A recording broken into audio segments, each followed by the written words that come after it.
Darryl Wilkerson, look at you. All right. Do you know you're live? Yeah, hey everybody. You didn't say anything. All right, hey everybody. It's JC from Westcott, and here I am at the Adorama store in Manhattan. And today we're going to talk about strobes. We're going to talk about really taking the fear out of learning to light. And some of that's going to be about on location, which was the way that the title went. But really in general, like whether we're inside or we're outside, lighting is the same. I think a lot of people tend to pretend that this is something that's really hard to do. It's something that's hard to get good results with, but instead we're going to show you how to take that fear right out of the flash. I've been a photographer for a long time at this point. And lighting is something that I was terrified of. And then I met my daughter's mother, who gave me a child, and that taught me what was real fear. And then she also said, hey, do you want to learn how to light? And she sent me to a class, and it was a terrible class, which informed the way I do things now.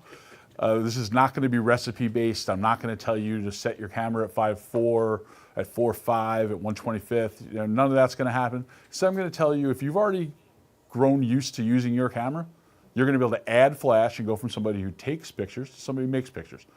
Now, I am here, I work at Westcott. I used Westcott stuff before I started working at Westcott. I love the brand, I love the gear, and why I love it is because the lights are consistent. They do what they're supposed to do, and we've got great customer service based in Ohio. Those are the two things that really separate us from some of our competition. We'll just leave it at that. So with that, I want to say thanks to Adorama for having me. Seth's over here. I don't know if anybody can see him. Can they see you, Seth? Give a good wave. If you're watching and you have not already subscribed, please subscribe. And with that, do you got anything you want to say? I see that. I trained him well. See that? Here, you guys can even hit this QR code over here. Nope, here. And you can follow JC here. Look at that. Mika is funny. They said we shouldn't compete against Golden Hour. All right, so you want to say hi? Hello. Over. There's your camera right there. Hello. This is our model, Tatiana. At some point, we'll throw up her Instagram if you want to follow her. That'd be nice. So let's start. I'm very process-based when it comes to lighting, and while today, because I have failed so many times, I tend to have internalized this whole process, it is still, I go through these same settings all the time. The first thing I'm going to ask myself is, what ISO do I want? Now, my ISO is going to be 9 times out of 10 the base ISO of my camera. And that's because it's going to give us the best image quality, right? But there are instances where you might want to raise your ISO. A couple of nights ago, I shot a couple of concerts. I was able to use flash because of the type of concerts they were. And that was so, because I knew I was going to recycle fast and because I only needed a little bit of light, I turned up my ISO to something that was very usable on mine to keep the power down so I could extend my batteries and not have to worry about that and recycle fast. If you find yourself driving into the desert with a great model and you forgot to charge your batteries, this has not happened to me. You might say, I feel comfortable with my camera at 500 ISO, so I'm going to put it there instead of 100 because that means I can turn down my lights. So ISO.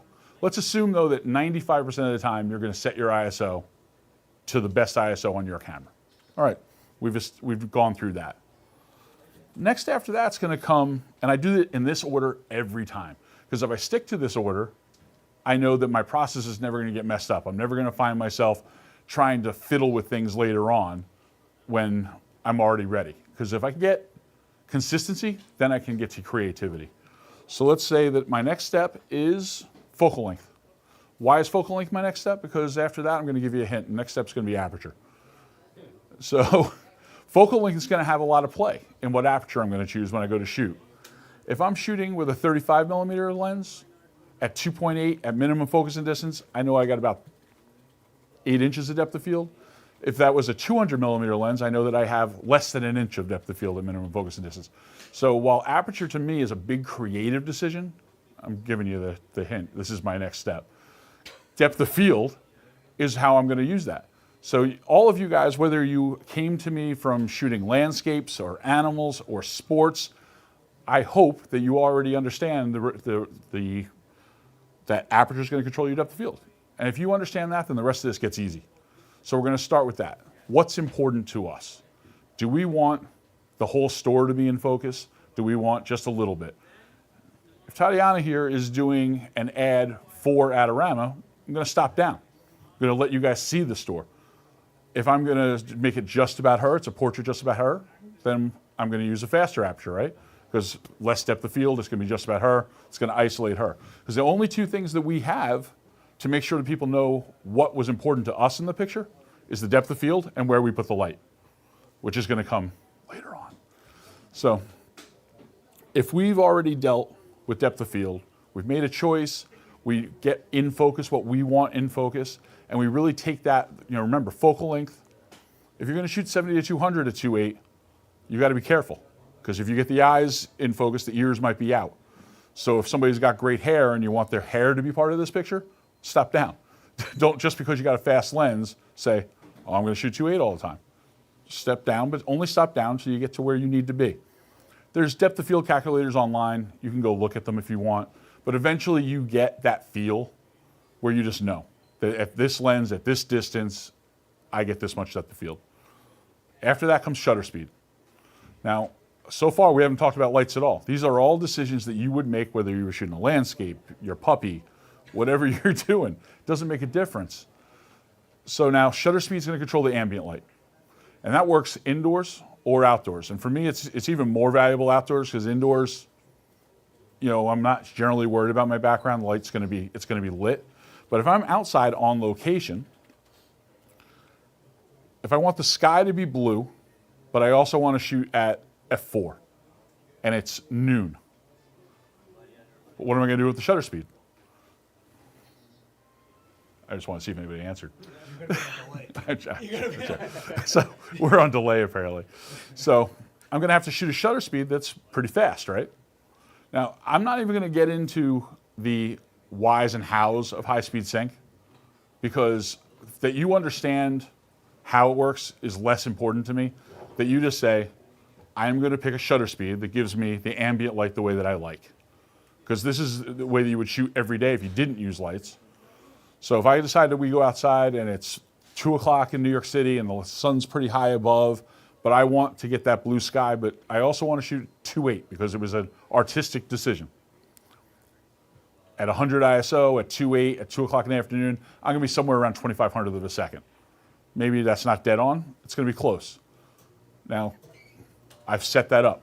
Generally, because of the way the cameras work, our subjects can now be dark, or at least darkish, because you're never really going to be able to get the background and our subject to be equally lit without adding light. Which brings us to the one tidbit that I wish somebody had for me 15 years ago when I first started to light, which is that every lit picture, whether we use it with strobe, constant lights, car lights, a flashlight, is 2 separate exposures. It's essentially an HDR. If we're going to light her right now, like we got all this beautiful studio light here at the event space, we're going to turn those down when it comes down to actually shoot. And I was going to open the window in the back, and I wanted to expose for outside. I'd have to shoot a shutter speed that would make her dark. That's fine, because now I'm going to light her, because those are 2 separate exposures. It's the exposure that I do with my strobe, with my constant light. Today we're going to do strobes. I find strobes to be a little bit more, I have more control for me, but that's it's preference. But I'm going to be able to light her totally independently. When I do the version of this with a keynote, I'll show samples of that. And we're going to do it right now, actually. We're going to do a live shoot, and I'm going to show that off to you guys. So, Tatiana, you're going to come over here. Because at this point, you're going to stand right over there. Hide behind that. Seth said that nobody wants to see me, they just want to see you. We're going to prove them wrong. All right, so, all right, you still see her? You're still hiding. You can wave to that one. You're fine. Just stay for 1 second. We've picked an ISO. We've picked a focal length. Those are active decisions for you as you get longer, but let's just say your 35-1.4 is your favorite lens. That's what you walked around with. Your ISO that you feel comfortable with is 100 because you just want the most dynamic range you can get. All right, whatever. Those are they're decisions for me. Like I said, there's a few times that I would change them, but for the most part, Let's just assume that they are variables that have been taken care of. We went to an aperture for depth of field. A shutter speed is going to control ambient light. We're going to cover that right now. After that, it's add the light. And if we get some consistency with those first two things, now we get to have more creativity with deciding which modifier to use, which light to use. I've got some various things we're going to get into in a minute, but let's start here. So we're shooting tethered. You guys are going to be able to see this, go along with me. Actually, Hey, Westcott's in the chat. come on over right here. This is going to be better. Face me. Okay. So, coming more in the middle, this way, right there. Excellent. So, I'm looking through, and like, there's nobody in the crowd that's really, really pretty. So, you're pretty, miss. But these guys, not so much. So, I'm going to make the decision that I'm going to go shallow depth of field. But I'm shooting with a 35 millimeter lens. So, it's not going to ever be creamy, right? Even at 1.4, it's not going to knock out the whole background. But it's going to make it so that we know that she's what we're looking at. So let's start there. I'm at ISO 100. I'm going to shoot at f2, because that's going to give me enough depth of field from this distance where her eyes and her hair are all going to be in focus, but you guys are going to get soft. Okay. Now I'm on purpose going to make it a little darker in the background. Okay. Okay. I'm going to point to the screen as though they can't see it. So yeah. All right, so she's pretty dark, but the store looks the way I want. The store is not a part of this because I'm choosing not to. Now, if I was doing an ad for the store, I'd open it up, I'd shoot a different shutter speed, and we'd let you see the store. But I'm going to say the store is not important. In fact, let's make the store even less important. And you're fired. For this picture. So I'm at 200th of a second now at f2. And we get some highlights that look nice. They're going to separate her a little bit because we're going to start with one light. You know, we're not going to go to two lights. I think that all of you guys can, can get one light. It's easy to carry. Having one light with you is always great. All right. My mag mod. All right. So if I purchase a mag mod to add to my FJ200, do I need it to be the mag mod XL? I will, Mika. Thank you. I'm not really familiar with the mag mod XL right now. I know that it slips over. I'm not sure about that. Maybe Seth has an answer for that. I will get you an answer though. Seth, if you want to put my Westcott email in there for the people at home, it's jcarey@fjwestcott. You could just leave a comment and answer it later. Okay, we'll do that. Yeah, so why don't you leave a comment on I'll this get video, you an answer. and we'll get you an answer on that, okay? Is your name really Vignette? That's quite a convenient name for a photographer. Yeah. All right. So now I'm going to turn on the light because I've made these other decisions, and now it's that. So how do I want this light to look on her? Do I want soft light? Do I want hard light? Come on, sit down, guys. Do I want hard light? Do I want soft light? Do I want it to look really directional? Do I want it to be cover more of her face, less of her face? Because we've started with some consistency and we've gone, all right, this is how I want everything else in this picture to look, I'll have time to play with that. So if we want her to be very soft, big modifier. So I got the Octa L here, which is 48 inches, giant softbox. It's going to give us lots of coverage, a lot of wraparound. I'm going to start it around 45 degrees from her. It's a safe place. Maybe I should go a little higher, but I tend to light a little on the lower end. Now, how much power should I put into that? If I hadn't been failing my whole life, then I would do probably 5 or 6 shots, get to it eventually. I'm going to take a guess at this distance, at this aperture. Let's see. I'm going to say 4 on here. So the Westcott triggers are on a 9-to-1 because that's how many stops of control we have. So 9 is full power. 8 is half power. It's 1 stop down from that. We're going to talk more about that in a second. I just want you guys to see this example of how every lit picture is 2 separate exposures. So this is the FJ-X3, this is the S version because I'm shooting Sony. We have an M version, which is multi-brand and works on every other camera brand. And so that's really convenient if you're somebody who shoots multiple cameras or if you just like something that works without having misfires and challenges. All right, so let's get to take a guess. Okay. All right. So probably a little hot, not a lot, not a bad guess. So I'm going to take a look at that. I'm going to say, is it overexposed or is it underexposed? You know, I'm trusting. Yeah, what's the computer say? Can we zoom in there real quick and just take a look at the catch lights? I have Windex all over my fingers. It's worried about germs. Yeah. There, you can scroll your polar bear claw over it. All right. That's pretty close. Like looking at her skin tone and looking at this, it's pretty close for a guess. Now, one of the first things when you first decide to pick up lights that you have to acknowledge is you took a lot of bad pictures when you first picked up a camera. You're going to take some bad pictures when you first pick up lights. But learn to fail forward. Learn to take that knowledge, because sometimes that knowledge is going to come back and be useful later on. If I had been not paying attention, let's just say that I had been like, whatever, and this is already pretty directional. We got a lot of shadows to camera left because I have this at such a degree. But not bad. I mean, there's light on both sides. But if I've decided that Tatiana is an arms dealer, and I'm gonna take that light and throw it all the way to the side of her, we're gonna get a lot more shadows, right? That makes sense to everybody? So you know, she smiled. Come on, give me a mean look now. Give me a mean look. Cross your arms like I'm here to, yeah, there you go, okay. Okay. She's going to model no matter what because she's a model.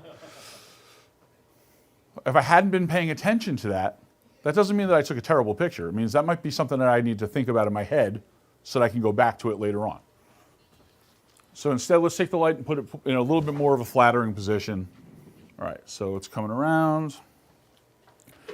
And we saw now, with the light, we saw without the light. They're separate exposures.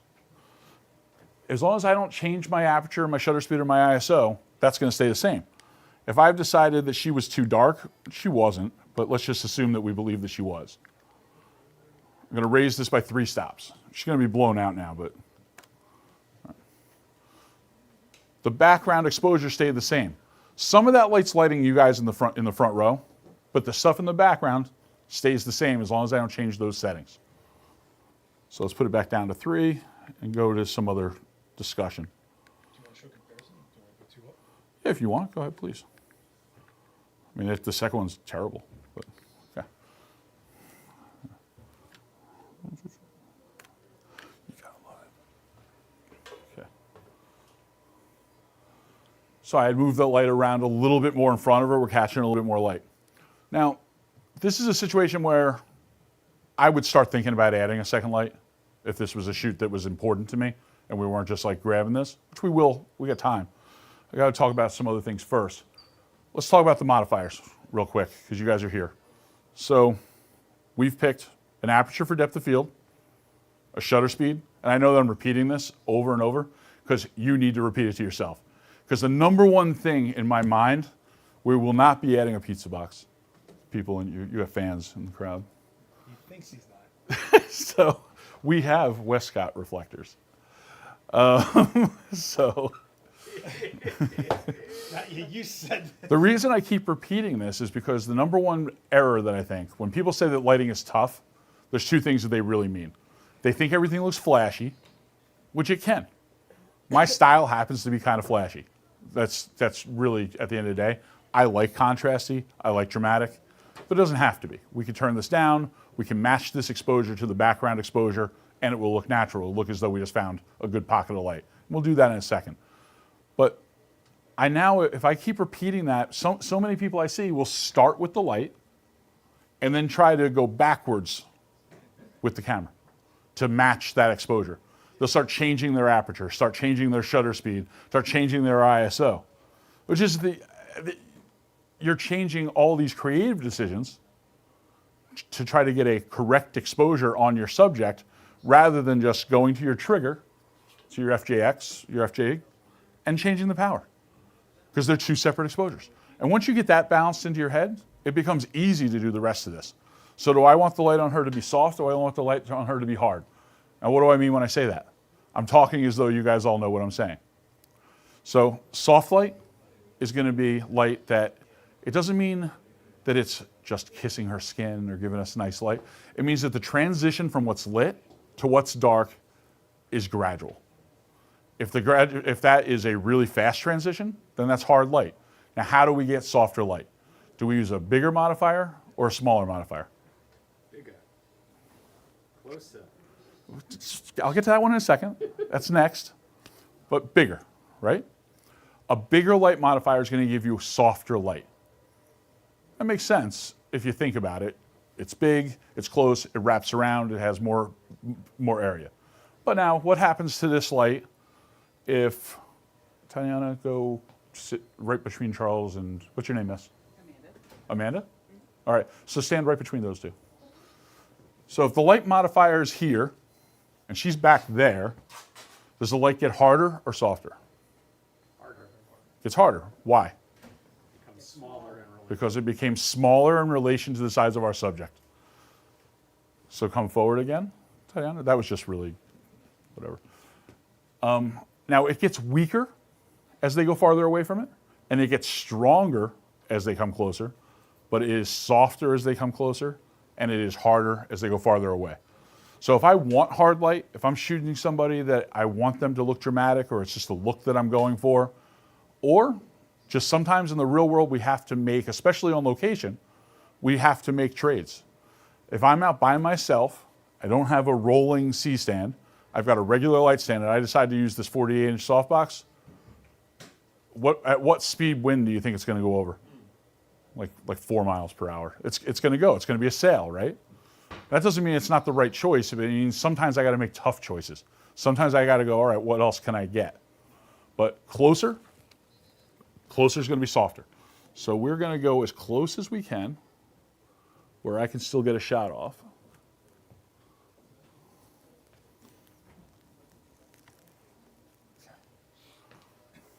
I moved it closer. I don't think we have time for inverse square law. It's going to really frustrate people.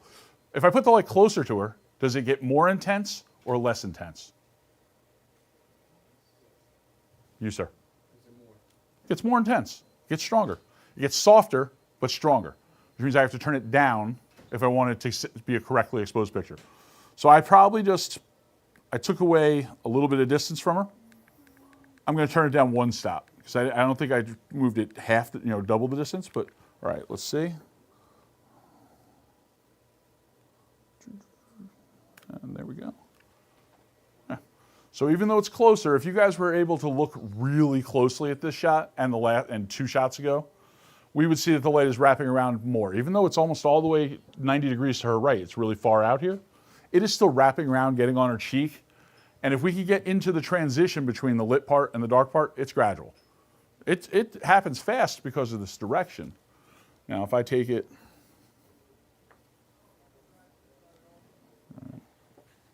we're good.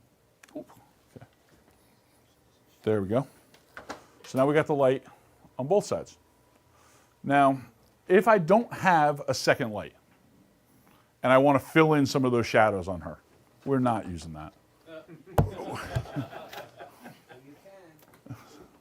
Sorry, it's not for just anybody. You can get anything that is white, and it'll work pretty well. Don't disrespect the pizza box. If white is what we're going for. Sometimes, if we were outside right now and we wanted to add a warmer light, maybe we'd use some gold. Let's go with white. Charles, come on up here. Charles is going to hold this right there.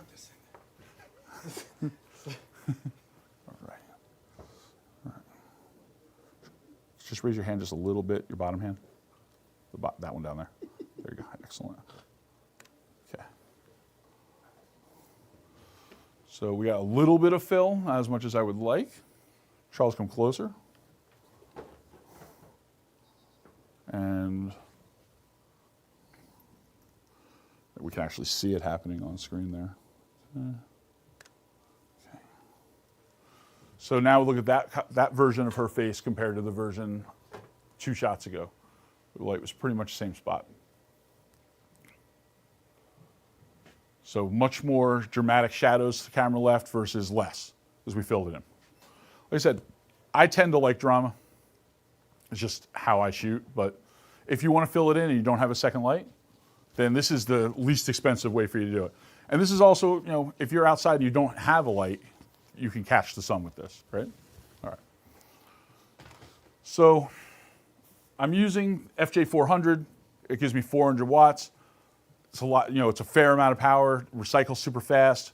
This recycles under a second. It's the fastest 400 watt on the market. Consistent 5500 lights, which is all you can ask for as a photographer. Consistency, customer service, that's what we sell at Westcott. But let's say that I decide that like having a light with me is important because there's pictures that I want to make. And I think that the most important thing that you can do as a photographer, if you want to go from somebody who just takes photos to somebody who makes photos, is learn how to do some lighting. So we've already determined that all these skill set is that if you're a passionate photographer who doesn't do light, you already kind of have them. You understand aperture, you understand shutter speed. Now let's figure out how to put this light in. But let's say, I don't want to carry that. It's too much for me. All right, so let's go to something smaller. So I'm going to break out FJ200. So it's 200 watt strobe. It's tiny. It's about as big as your 70 to 200 in your bag. Comes with a reflector, comes with the grid, comes with gels, nice package. And it's 200 watts where that's 400 watts. So it's half as much, right? That means that this is only one stop less bright than that. So if you want to shoot and you want to get good light, but you don't want to carry something that heavy, then let's break out an FJ200. Now, I'm going to put small octa on this. This is our small beauty dish. You know, it's going to give us a really nice quality of light without being as big. And this is why I don't like doing live demos. You know, man, it'd be great if I could do all this without the peanut gallery in the side over here. All right. But without me, are you anything? This is starting to sound like an Eminem song. Sorry. So let's all take a look at what we had over here. So I had an FJ400 at 2 power. So that meant it was 7 stops down from the top because all the numbers on the left are full stops. The numbers on the right are tenths of a stop. So this one's on 9 right now. If I want this to be the same power as that one, what number do I need to put on this? That was a 2? That's a 2. 3. A 3. 1 stop more than what I had on that. Now, this modifier is smaller, so our light's going to be a little harder, right? Or I can put it very close to her and get relatively the same kind of light.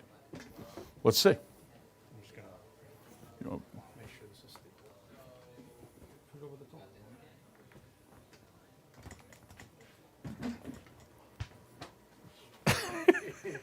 We're going on the road. All right. All right. So right now I'm changing the trigger. I'm going to manual. All right, so I know that somewhere out there somebody's saying, should I use TTL or manual? It's a great question, especially for young photographers that are just getting into light. And my answer is simple. If my distance between my light and my subject is not changing, I shoot manual. It's consistent, it's faster, it doesn't eat up as much battery power. Why? There's no pre-flash. TTL is a great tool, but it's not going to be 100% accurate all the time because of the way the TTL works. It takes a pre-flash, hits the subject, bounces back through the lens, which is TTL, and it determines how much power is needed. The challenge is that if it hits a dark area on your subject, it's going to say, this is too dark, we need to throw more light at this, right? And it ends up overexposed. If it hits a really light section, it hits it, it goes, this is already bright. It underexposes it. It's not, and I'm saying, we might only be talking about 2/3 of a stop or even 1 stop. Nothing that you couldn't recover in post. But if you're trying to be a photographer, then that's all money you lost. like if going into post to do that. We're trying to get this right up front. So we're making a guess here. I said that that one was on 2. I'm going to put this one on 3. And we're going to see if we end up. I've changed no other settings.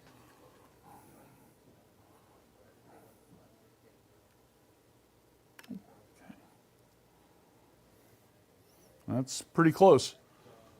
So what we will see, and I see it looking at it close, is that the big light, because it is bigger, more of that light was going past and hitting the background. So it was hitting you guys a little bit more, where this one is faster to fall off because the light's not getting past. But the light on her has remained pretty much the same. Now, if we've made a decision that the store is important, what's the setting that I change? And the store is important. This is where you buy Westcott stuff. Oh, now it is. Before you said it wasn't. It's very important if you're buying Westcott stuff. The only time you're going to see him here, guys. Enjoy this one, all right? You see him jerk around like that? Jeez. All right. I see a jerk. All right. Wow. Yeah, Lucy, you're right. So I was really, really terrified. All right, so what would I change to make it so that I get who? Shutter speed. Shutter speed. There we go. That was your question. It was. Before you were rudely interrupted. What's your name, sir? I plead the fifth. Okay. Well, George. you're a good man, and you've stepped I up. come here often. He knows what I look like. Well, then you get what you pay for. Yeah. So now I've changed the shutter speed. The light in her is the same. That did not change.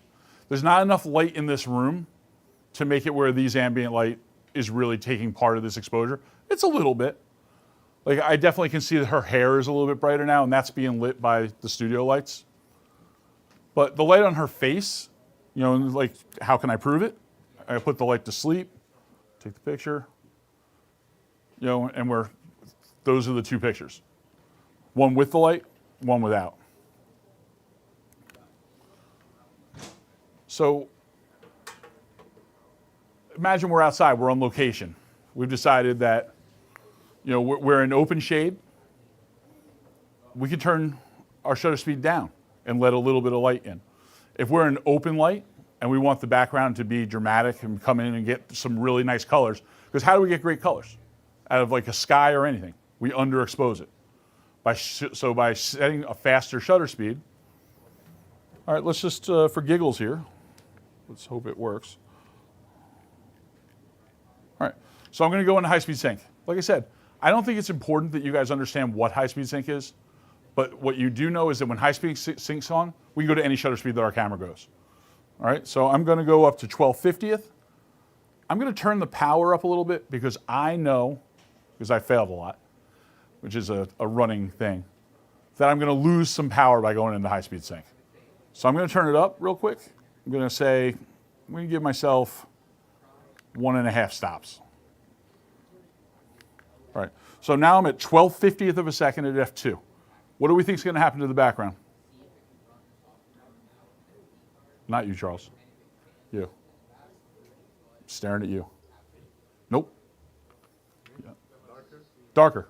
There, you knew the answer. Yeah.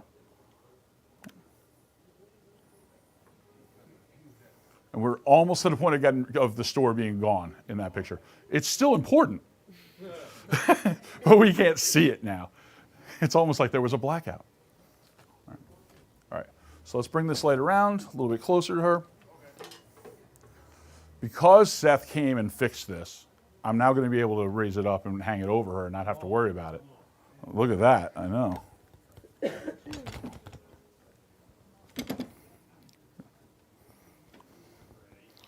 All right. Right here, Tatiana, that would be great.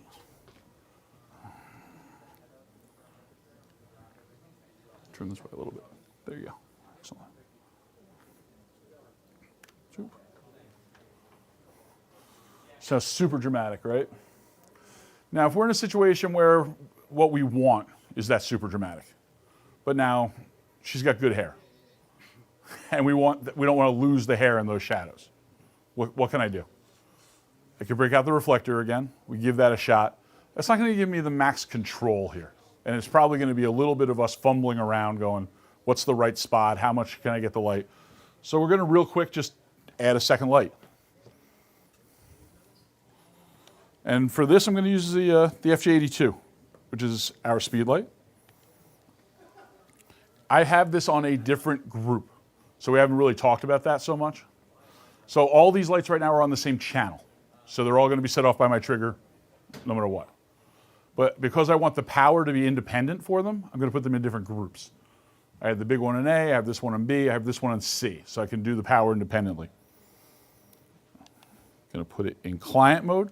The FJ80 is an 80-watt speed light. It's got a touch screen here, which really separates it from any of the competition. Super easy to use.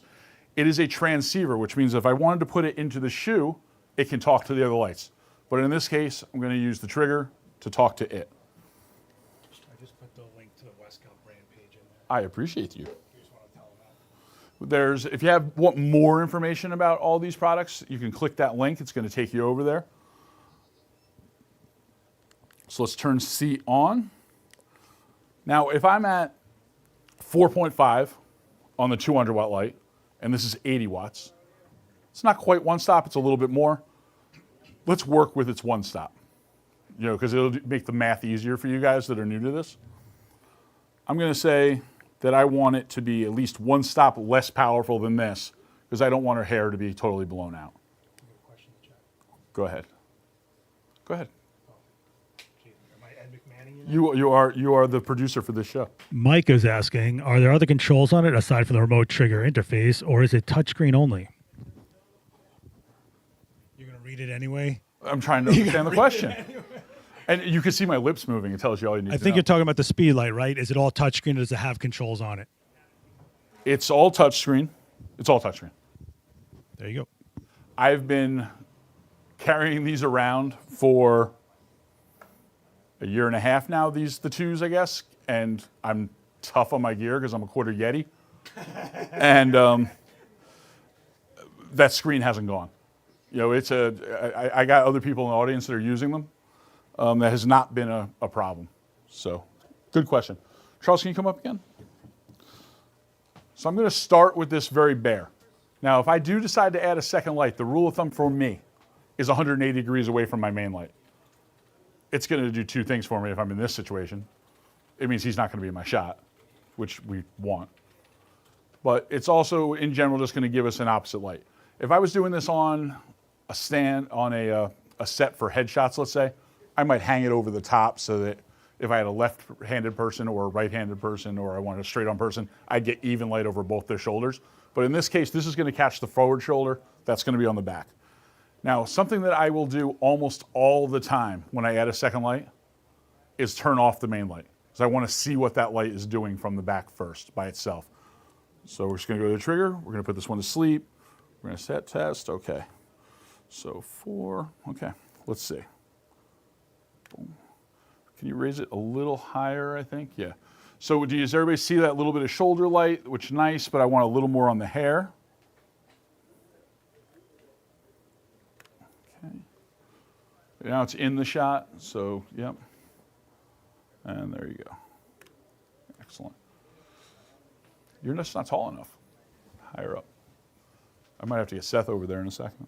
No, you're good. You come back to short. Boom. All right, so you see that little bit of hair light?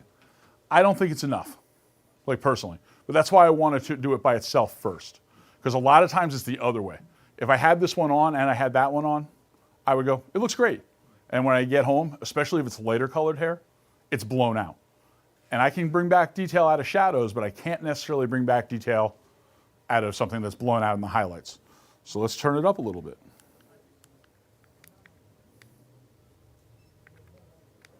Okay. I turned on the wrong one. Okay. That was on me, guys. Sorry about that. All right, so I'm turning up C, which is the speed light. Thank you for your patience, everyone. Okay, there we go. Let's do this, and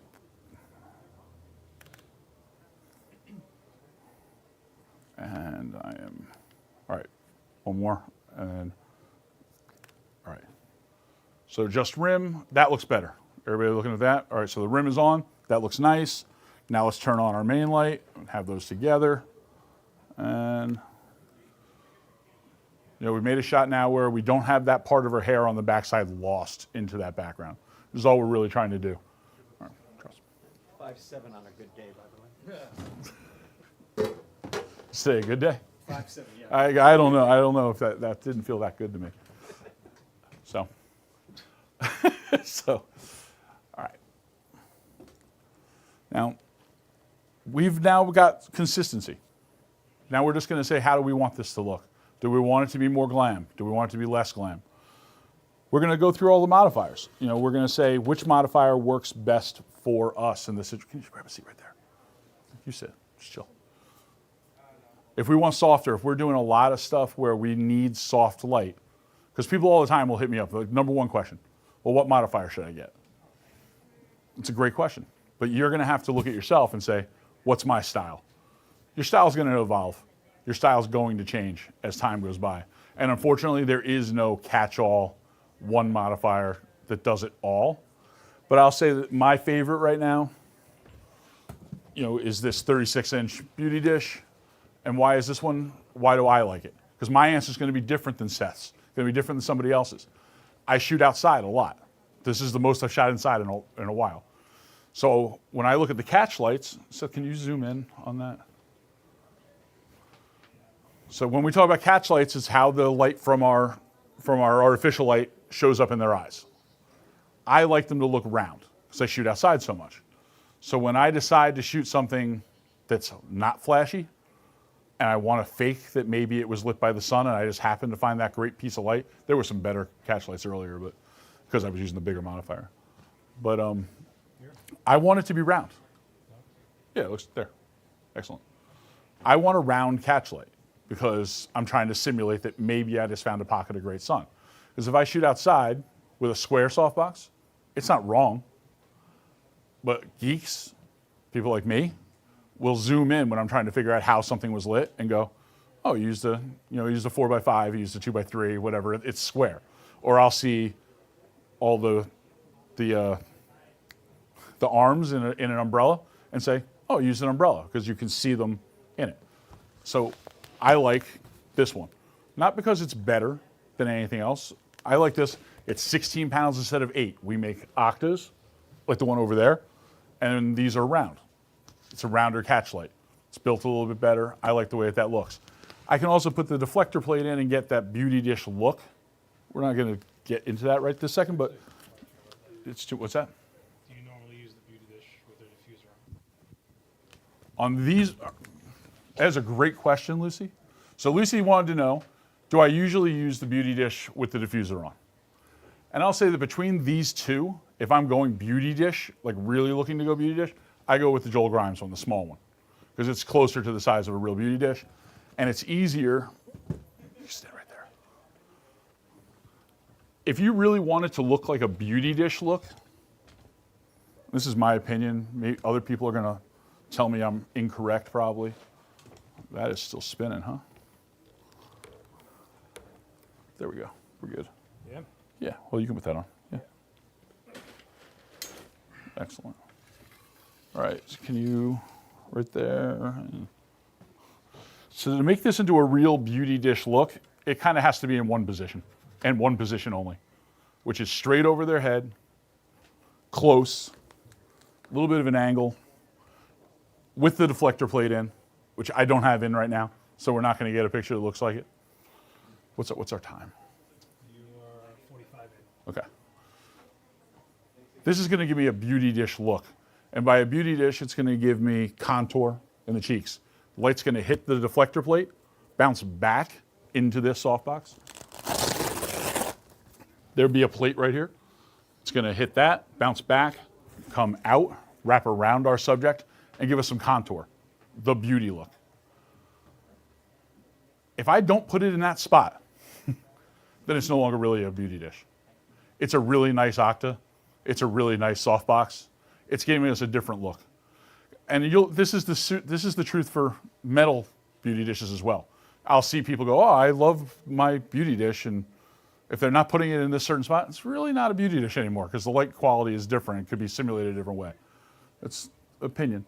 But to answer your question, Lucy, yes, on this one I do. I tend, even though this is the white one, it's just the one that I grabbed out of the car, I tend to use my silver ones. They're a little bit punchier. We make them in silver or white. Since I know that I'm going to end up touching any headshot, and by touching I mean doing a little bit of post on, I'm not a plastic guy, but I'm going to touch it. So I prefer to go silver, be a little punchier, get details in the eyelashes, in the lips, in the hair that are going to be a little crisper. Specular was the cool word for a while. I don't hear it so much anymore. But the specular highlights on silver are definitely a little bit punchier, where the white's going to be a little softer. If you're somebody who doesn't want to do a lot of post and wants something that's generally softer, go with the white ones. If you want something a little bit more post and you're going to do some post, then go with the silver. Especially if you're going to use a 400 or a 200 watt light and you want to stop down to F8, F11, it's going to give you just that little bit more efficiency of the light going out. So that's the way to go. But you can't go wrong with either. Yes, I do keep the diffuser on most of the time, unless I'm really trying to get some more light out of it, in which case I will take it off. And especially if my subject's got great makeup or just great skin, where I'm not worried about that so much, where I don't need that diffusion. That's a good question, Lucy. Thank you so much. So let's just take a look at that picture anyway, since we have it set up. Does anybody have any other questions? We got about 10 minutes left of this, both in the crowd and at home. Anybody in the crowd with a question? It seems to me like there's a bunch of you that already know what you're doing, which is good, but it doesn't make for good teaching. All right. Anybody? You want to discuss light fall off with the subject to light distance at all? And how far it travels? So it gets us an inverse square law, which I'm happy to talk about, but I think that maybe, all right. Repeat the question. All right, so Charles, where are you from, Charles? New York City, yeah. Charles from Manhattan. We're doing this sports radio style. There we go. Charles from Manhattan's question is fall off. And it's solid. It's unfortunately a question that has, to me, is simple, but I've never failed to see people glaze over a little bit when you start talking about inverse square law. But let's talk about it. So we know already that a big softbox is going to give you softer light closer to the subject. But the fall off, because it is closer to the subject, and by fall off I mean the light that goes behind is going to fall off way faster if I put the light close. So if we're shooting against this white background and I put the light very close to her, it's going to go gray. It eventually would go black, but it's not going to ever get white for us because the light's so close. It's almost like the light's coming out of a fire hose. At the beginning, it's coming out very small and very sharp. As time goes, it spreads out. If I move that light farther away from our subject, it's going to have more time to go past her and light the background. There's going to be less fall off, but the light gets harder and weaker. So we got to turn it up. There's always going to be a little bit of math going on here. Now, where this is really important is in the studio, if I'm trying to get a dark background. But more important for me is if you decide to try to do a group photo outside. If you're trying to do a group photo, fall off becomes really important. If I want the person in the front of my shot and the person that's 2 rows back to be equally lit, I need to take my lights and move them farther away from them, which is counterintuitive to 98% of the people on the planet that aren't lighting people. It just really is. They're like, what do you mean? I want the light closer, so it's softer, and it's going to catch everybody. If I take it farther back, it has more time to spread. It hits the first row, the second row, the third row more equally. They're all equally lit or close to equally lit. The person closest to light is always going to be a little bit brighter. There's never going to come a point in my experience where they're all perfectly equally lit, but there's that. All right, so that was a good question. I hope that was a relatively simple answer for it. All right, anything else out there? Yes. I have old Paul C. Buff White Lightning strobes. Yes. Can You should these replace them. These could be adapted to them. So yes. I have the adapter. I think I had got Westcott Okay. diffuser, but those All are right. in bad shape. So the answer is yes. So Our trigger is not going to directly talk to your pulse bus. Well, no, No, that's just, but we do make a piece called XJR, which is a plug-in.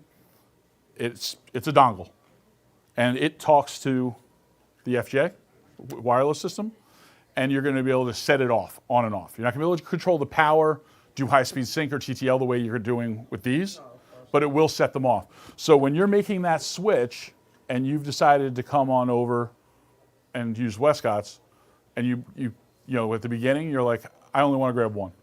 You'll still be able to use your other lights, whatever they are, as a hair light, as an extra light.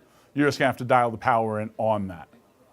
But yeah, and that dongle is inexpensive. I don't know if Easy. they're working. I haven't touched them in years. But Then you should just donate them to a school you don't like, and then you should buy some Westcott's.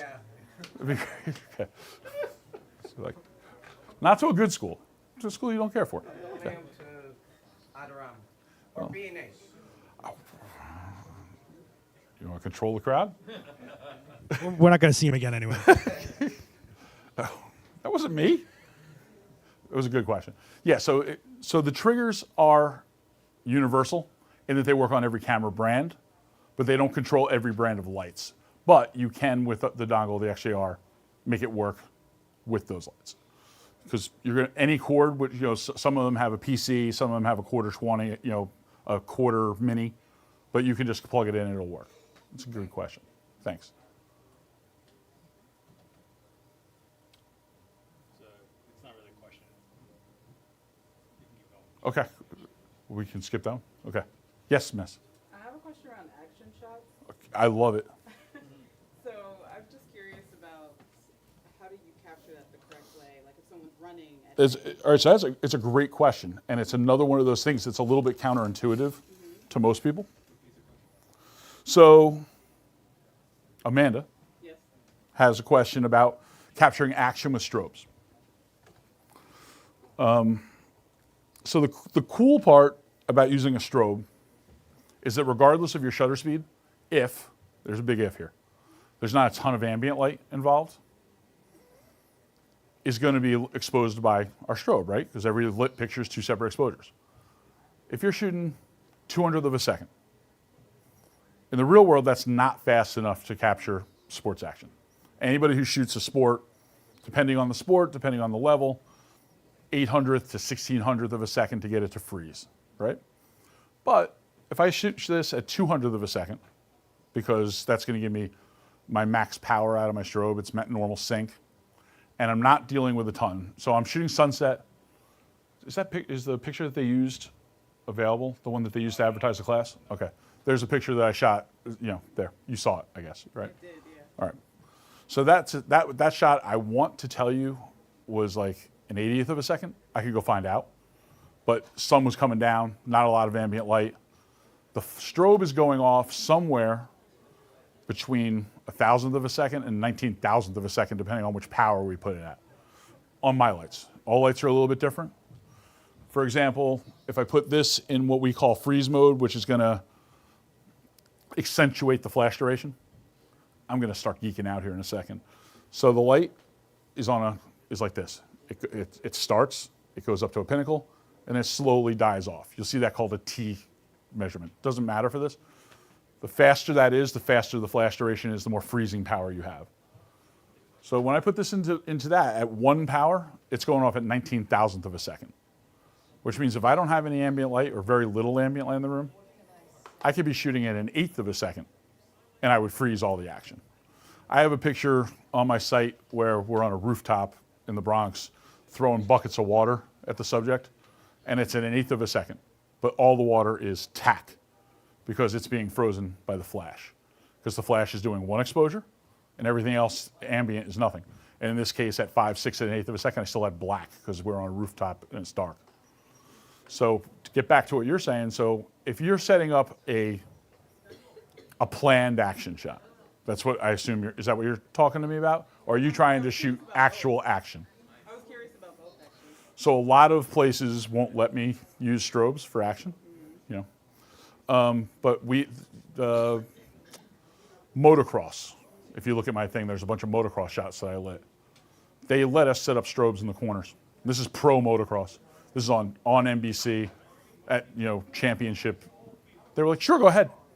Because these guys are just like focused on what they're doing. I'm setting my lights at like a 60th of a second and panning with them a little bit so that I get a little bit of blur, but then the flash goes off at the end of the exposure. I use something called rear curtain sync. We're really getting into the weeds. My fault a little bit. So normal sync, the flash goes off at the beginning of the exposure. Rear curtain sync, it goes off at the end of the exposure.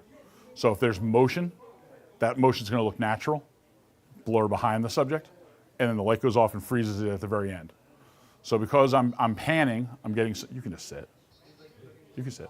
Unless you want to start, can you do like any jumping or stuff? Oh, yeah. Okay. It's not going to make you do that. Action shots. We're going to get you on there. You're going to jump, kick Seth. We're going to do a fake martial arts thing. You ready? All right. So it's going to freeze it. You're not going to, but that's because I get the light very close to the subject. Because whatever light hits them, that's going to freeze. If it doesn't hit them, you're going to see it start to go blur. Seth had a picture up earlier where he's using a mix of constants and strobe, where he's getting motion throughout it, and the hairs all blur on one side, but then the strobe hits on the other side and freezes the action. It would be the same for this. So if you were shooting the NBA and the NHL, let's say, hang giant lights, giant strobes in the ceiling, that'll freeze the action. They're still going off at 200th of a second. They're not shooting 1250th, 1600th and freezing it, because those lights don't do high-speed sync. But because they're going so fast and have such a flash duration, a fast duration, they're freezing it. Yeah, like that. So that's going to give you that mix, which you would get if you were in a situation where it was not dark. That was dark, except that he added constant light there, right? And then the other side's hit with the strobe.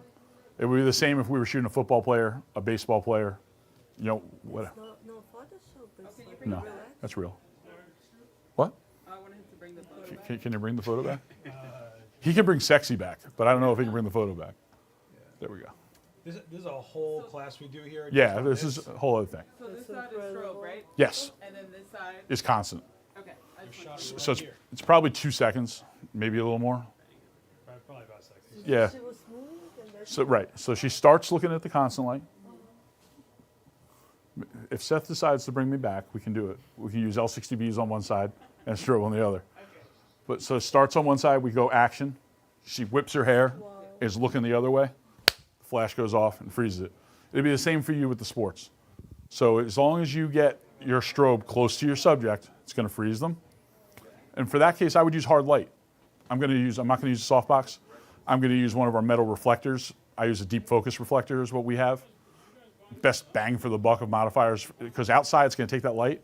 Instead of letting it spread all over and be wasted, it's going to keep it focused.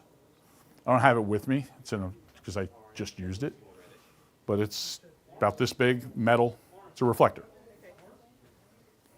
And that demo where that was shot is available on my channel and somewhere deep in. Which you should hit the like button and subscribe to the channel. Look at this. You're learning. I'm so proud of you. He grows up so fast. Look reflector. at him. So even though that other thing that we were using is also called a reflector, this is also called a reflector. There's all different sizes of this. So the one that I like for outside for sports action is a deep focus reflector. It's about this long, and it keeps the light going straighter farther, keeps it more concentrated. All right, so let's sum it up, because we're done now. Every lit picture is 2 separate exposures. If you remember that, this is like, if somebody had told me that sooner, and it makes perfect sense once you say it out loud. It just doesn't make sense when you're fumbling around with your speed light trying to figure this out. So if you know that, depth of field is controlled by your aperture. I'm not saying that once you start shooting, you can't change your aperture. But if you change your aperture, it's a universal change. So you have to make some other change. It's going to change how much light's lit in by your shutter speed, right? Then shutter speed controls our ambient light. Indoor, outdoor, in the studio, outside the studio, doesn't make a difference. That's going to be great. So we pick a shutter speed that lets us look at just what's important to us. Then we add the light. Bigger modifiers, softer. Smaller modifiers, harder. We make them in every size. They're easy to set up. you know, the real thing that you can ask yourself when you're, you know, like I keep talking about consistency before the creativity, it's the same with why I use Westcott's. And people are going, well, you worked there. I was using Westcott's before I worked here. Because our white balance, which what looks white in the picture, like it remains constant from shot to shot. It remains constant between the 400, the 200, and the 80. And if you have that, then you can get creative. You're going to make mistakes. You're going to mess up, but you're going to fail forward. Because every time you make a mistake, if you look at it, you'll go, all right, this is what I did wrong. Let me go. You know, I have a slide in the long class that says details matter. I'm not talking about making sure that we get her belt because it's a detail. What I'm talking about is looking at it and going, how can I make this better right now? What can I do right now to get this as close to perfect in the camera as I can? Because there's going to be times where, you know, all of you, if you have a nice camera, some relative, some friend has said, can you come shoot our birthday party? Can you come shoot the wedding? Can you come shoot this thing? Maybe this isn't your aspiration to be a pro. Maybe it is. But the more that you can do in the camera, the better you're going to be. It's going to look better. I'm not here to tell you. I touch every picture I've ever taken. They all get sharpening. They all get like, you know, I'd be lying if I told you I didn't do Photoshop. But it's very minor. Why? Because the details matter. Because I'm going to look at it, I'm going to say, is there skin right or is it not?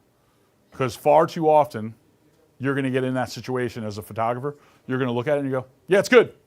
Just let me get shooting. Because there's this weird pressure that I think we mostly put on ourselves more than the other person.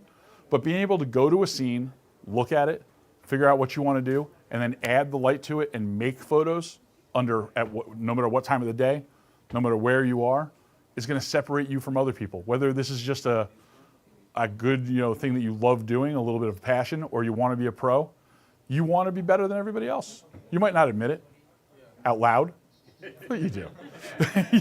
So, guys, I really appreciate Adorama for having me. I appreciate Seth for telling me to just speak up and be a little more enthusiastic, because, you know, apparently I'm not. Bringing his pizza box out. I appreciate Tatiana for coming out here on short notice. We had one model flake this morning, and she answered the call and showed up. And You guys did can what she clap, had to you do. know. I appreciate you guys for showing up. Thank you.